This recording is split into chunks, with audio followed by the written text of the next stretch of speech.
society. Another of my favorite characters, of course, was Daniel Bandman, the wonderful Shakespearean actor who I found out quickly, reading every story I could find about him, was also quite an ass. No one, well, a few people liked him, but he just got into one fight after another with neighbors and others. Then we come to our brand new university, also linked to 1894. And I should have asked you in advance, but the headline here of chapter 23 tells you everything you need to know. Our first graduating class from the University of Montana was two, both women, and it was uh, quite a step ahead for Missoula to have gained the university. It was a bit of a battle, but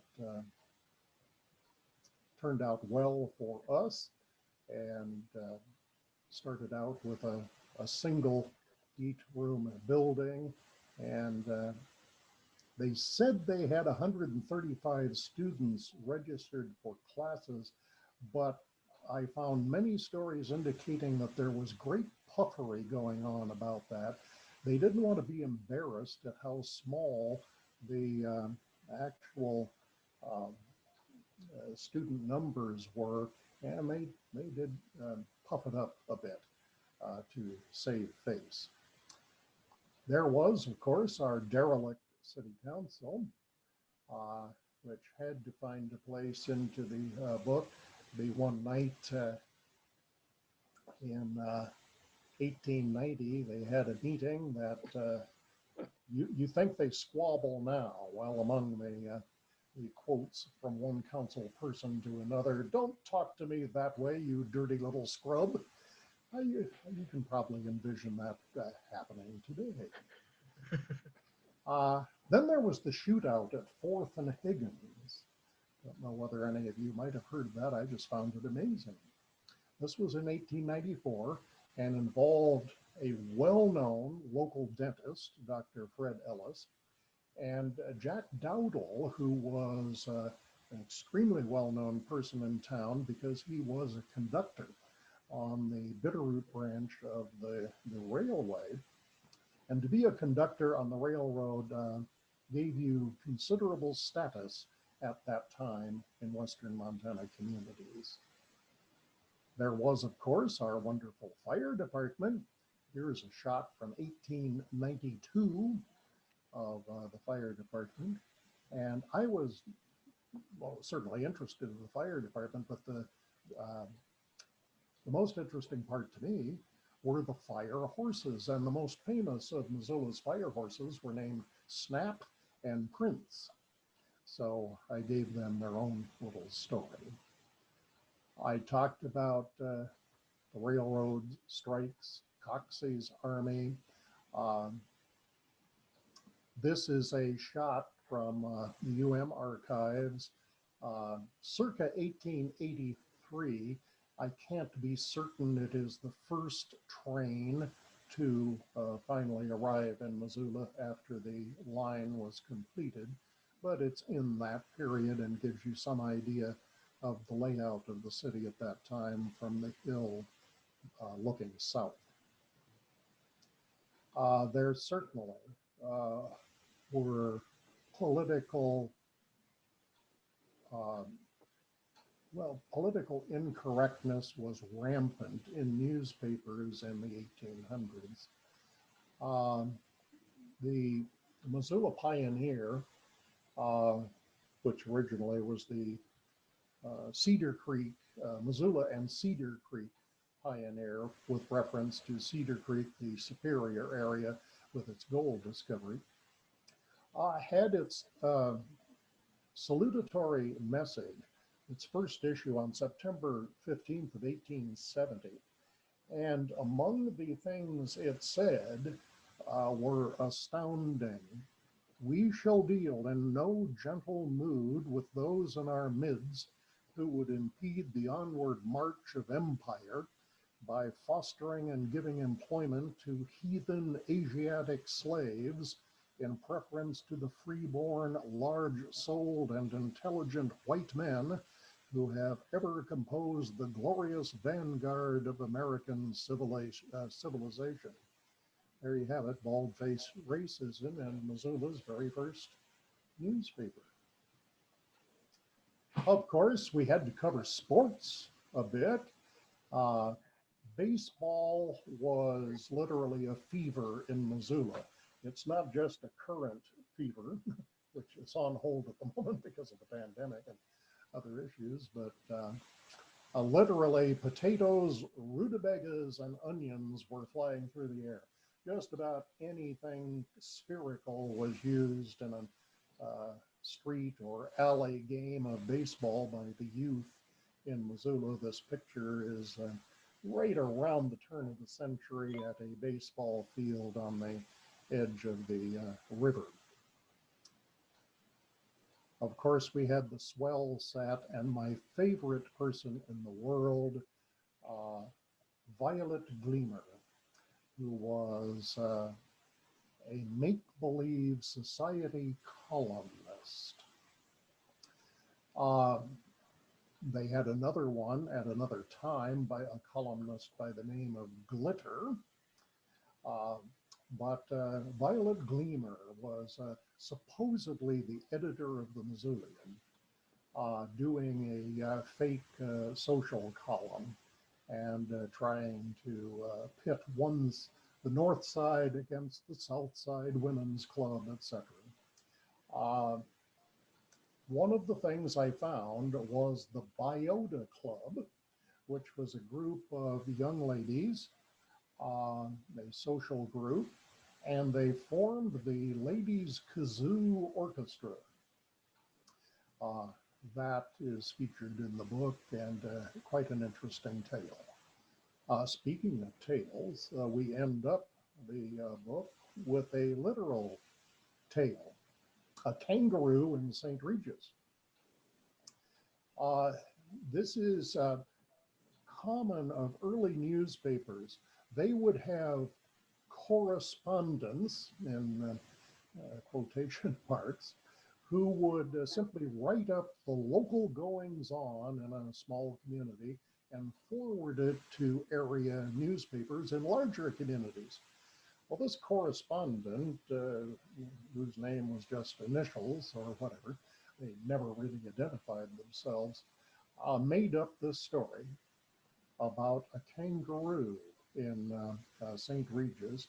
It's quite a delight to read, and so I put it in the book verbatim because it's so cleverly written. Well, I've used up enough of your time, and what do we do here to get back to normal here? Oh, okay. There, we're sort of back to normal. So I haven't been too blatant about pushing the book and selling it. It is currently available. The book's arrived on a Monday, and I have a website, harmonshistories.com, through which one can order a book, but that'll cost you $5 shipping and handling, postage, all that stuff. It has a retail price of $20. So, as a matter of fact, I see Wolf's face there. I'm hand delivering your copy in a while here. So, Wolf's heading out on a plane to Germany, and that'll give him something to read on the airplane. Well, plus, as I pointed out to Jim, he will be an internationally read author. Oh, wonderful. Anyway, at some point very soon, Stony Dale Press, the publisher, will be circulating these to area bookstores, but the product just arrived 2 days ago, so they're in the process of that. Questions, I guess, if any? Jim, do you have any estimate how many hours you put into this? I don't want to even think about it. His whole life. It, His whole life. I retired 10 and a half years ago. It started nearly immediately looking for that hobby that fall and early winter 10 years ago. And I haven't stopped. And my wife wishes I would, but I'm hooked on this stuff. It's fascinating. Yeah. Where was that book? Where's the publisher of that book? Is that local or out of state? The publisher is Stonydale Press of Stevensville. Okay. Unfortunately, it is the last book that Dale Burt was able to finish before his sudden death. His daughter Rachel is running Stonydale now, and she, through that period, we had worked up until 4:30 the night before he had a heart attack. Oh, dear. Putting together the final corrections and improvements on the book. Rachel told me the next day or two that she just didn't know whether they had actually gone through to the printers out of state. So it took us the better part of a month and a half to get that all straightened out. And then, of course, they had to deal with the death and the whole family issues, etc. But it finally happened. Jim, are you Jim? going to get it into local bookstores like Shakespeare and other places? Yes, Stonydale routinely does that. So part of my agreement with them, I own the book and all of that, but I sell back at wholesale. The way it works, I've had a total education in the book business. I never knew any of this stuff before. I basically sell back a certain number of books they need, and then they distribute them to everything from Derby and Hamilton on through Missoula and beyond. So yes, fact and fiction and all of those. Jim, tell us how many thousands of copies in the first run? 2,000. Good. Yes, Richard.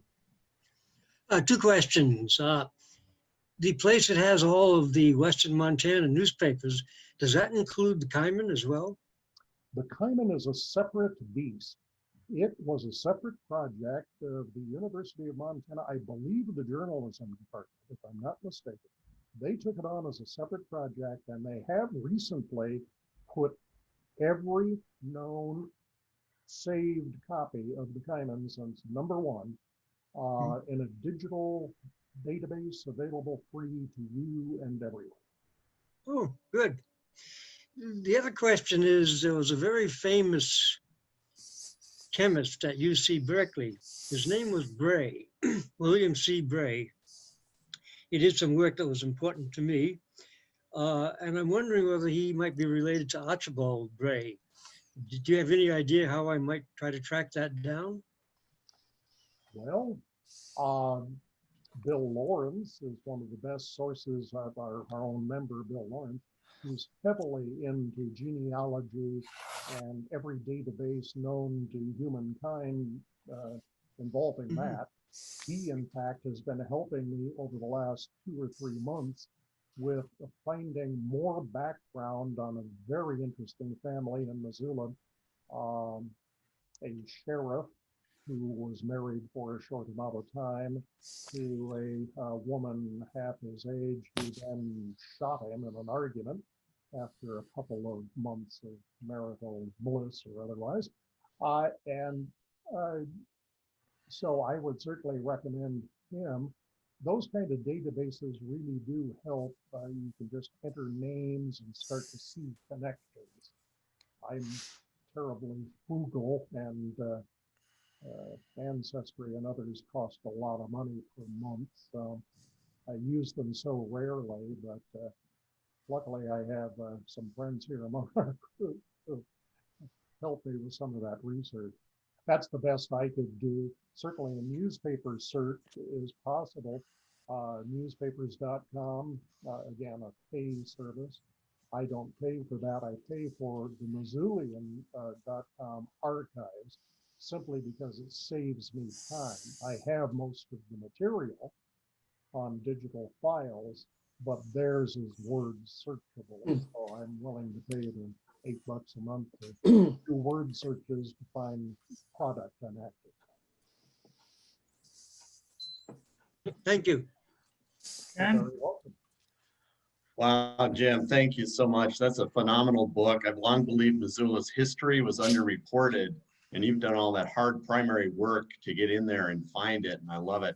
You can never go wrong doing Mary Gleim stories, so thank you for that. A.B. Hammond has long been my personal favorite villain in Missoula. Any good Not the stories book. that confirm my view of A.B. Hammond as Missoula's primary villain? I did not include him in the book. I have done stories about him in the columns, and he is one of my favorite villains, also known as the octopus with his hands and everything. There was a wonderful caricature. I don't know whether it was a newspaper thing or help me out with that, a poster, but it was the great octopus with his hands at every business thing. Yeah, he was hard to like. I guess. Hey, Jim? Yes. Yeah, you mentioned very early on a collection that was off on Ernest Street. Yeah. What was the address on that? 126 or something? I don't have it right in front of me, and they are closed right now because of the pandemic. So But- you can't go there right now. But- It is the Missoula County Records Center. Okay, now Ernest, is that North or South Ernest or? It's basically at the intersection of Brook and Ernest toward the west. Okay, And if you head west on Ernest from, it's one of those angle corners. yeah, You head west on Ernest from that area, it's a warehouse on your left. okay, thank And you. you can miss it because it's not marked. Yeah, So it's missed. you'll see one little door and window. Obviously, they hold a collection of very valuable information. It's not, it is, but not really a publicly available thing. You have to call and make an appointment if you want to get in right now. Okay, there's no sign on the building that tells you that what it is. Not to the best of my knowledge. If there is, it's extremely small. Wolf? Jim, how are those microfiches and in the warehouse, the boxes indexed? How do you find stuff in there? Good Okay, question. first of all, the microfilm itself is not at the Record Center. It is at any library, and it all comes from the Montana Historical Society that did the microfilming. I do a lot of borrowing from the State Historical Society. If you have a library card in Missoula, and if it were open, you can request any microfilmed newspaper from any date that they have in Helena and have it sent to your local library so that you can view it and digitize it yourself or whatever. The only stumbling block I ran into was they would not allow me to send it to the university library since I wasn't a university related person where I could have it digitized. So I will admit that one special librarian let me walk it across town a couple times.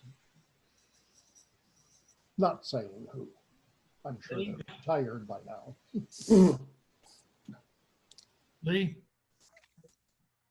Thanks, Jim. Oops.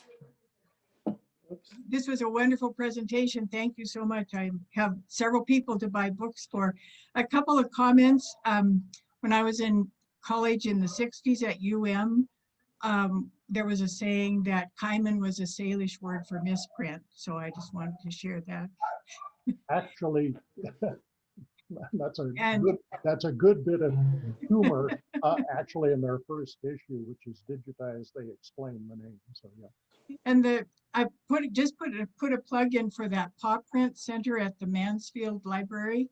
Yeah. That's available to anyone in the community. And we took a lot of my mom's scrapbooks that she had put together, picture albums and that sort of stuff, and had them digitized there. So if you have materials that you want to do that with, they're a good resource.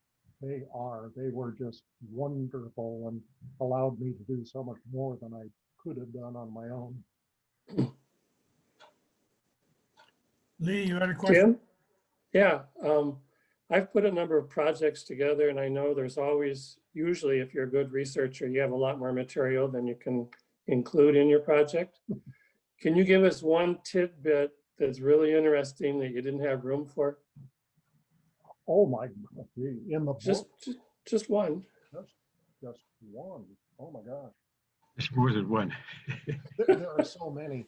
Again, I've been writing these columns for over 5 years, so that's 52 times 5 plus some. And then all the stuff I haven't written yet. One of the, necessarily a specific, but one of the areas that I have so much research on are the buildings of downtown Missoula. I've done a few of them in my columns, but many more I haven't yet done. I did one just recently, let's see, a couple of weeks ago about the fellow who created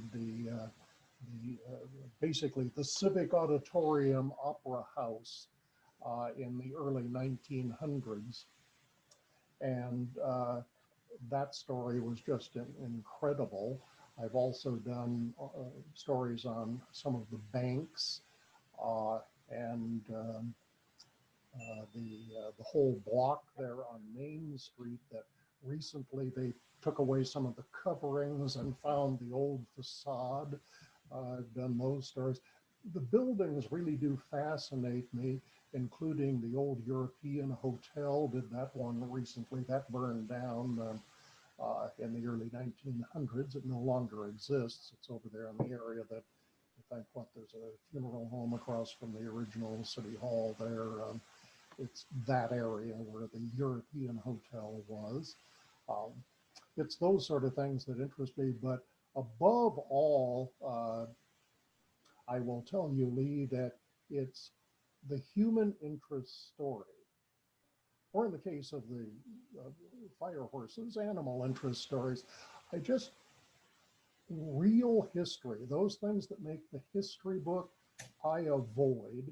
Therefore, I haven't done much about A.V. Hammond, Clark, Daly. They're overwritten about. I try to find smaller stories that relate to those issues through the period. I'm just, I guess, a human interest kind of guy. That's what I'm always looking for. Mhm. Well, we've shot overtime here, it looks like. Hey, I got some. Hey, they're redoing the Higgins Bridge right now. That might be an interesting story to follow up on how that got started and the original bridge. And I have a good memory of that bridge when I Yeah. first came to town. Been there, done that. That's among the many. An even more fascinating story was that of the Madison Bridge, which is included in the book. I did, yeah. The Madison Bridge. It had just fascinating sidebars and scandal with it and all sorts of things. It was interestingly connected to the closure of, which street is that on the campus that goes about 2 blocks by the music building and then stops? I can't think of the name of it right now. That used to be a through street, and that was closed off in quite a controversial move by the university. At the same time, the Madison Bridge was being constructed. there was a whole lawsuit over the closure of that. And as it turned out, the contractors involved with the approaches to the Madison Bridge had already done a deal to take all of the material off the edge of the mountainside behind campus and use that as fill for the approaches to the Madison Bridge, and therefore created Campus Drive. So the Madison actually, the Rankin House was among the many that had to be torn down because it was in the way of construction of that bridge. And they had interesting stories of an old leopard skin on the walls of the home just before the demolition crews went in. Yeah, it was quite a story. That one is included in the book, but I've done the other bridges, Russell and Higgins. Higgins, of course, was the one and only for the longest time and was completely washed out at least 2 times. And again, the human interest stories that weave themselves in to many of those bridges were the things that fascinated me. Okay, Jim, well, thank you very, very much. You're And welcome. I'm sure we'll get a few clients for your books. There you go. And next week, our speaker, our speaker is Brenda Solorzano. She's the CEO of the Headwaters, whatever it's called, Headwaters Organization, Headwaters Foundation. And she'll be speaking about being a community asset for health and well-being in Missoula County. And hopefully we'll see you all then, and hopefully everyone will stay healthy between now and then. Thank you, Jim. Thanks a lot. Thank you. Safe trip. Thank you. Thank you.